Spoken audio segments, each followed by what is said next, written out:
Qizlarjonlar, qaranglar, hozir men sizlar bilan juda ham foydali bo'lgan ma'lumotni bo'lishaman. Mana bizada Luminadan Matовый CC krema. Bu juda ham yengil teksturadigan narsa, sifatli emasligi buni juda ko'p aytganman.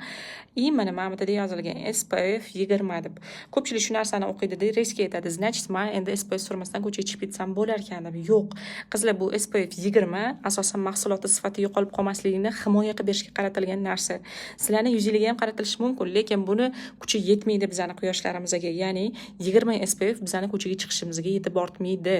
Bu kam miqdorda suriladi yuzga. SPF bilasizlar, bitta choy qoshiqcha surilishi kerak. Har doim bunaqa ikkita barmoqda surib ko'rsatishadi, bilasizlar. Sizlar buni 2 choy qoshiq surmaysizlar-ku yuzingizga, to'g'rimi? Men 2 choy qoshiq surgan taqdiringizda ham buni darajasi juda ham past. SPF 20 degani uyda o'tirib olib suriladigan SPF degani. Demak, biz обязательно dekorativniy narsalarni tagidan SPF surishimiz shart. SPF tagidan bo'lsa namlantiruvchi krem. Foydali bo'lgan bo'lsa, like bosib, podpiska qilib qo'yinglar.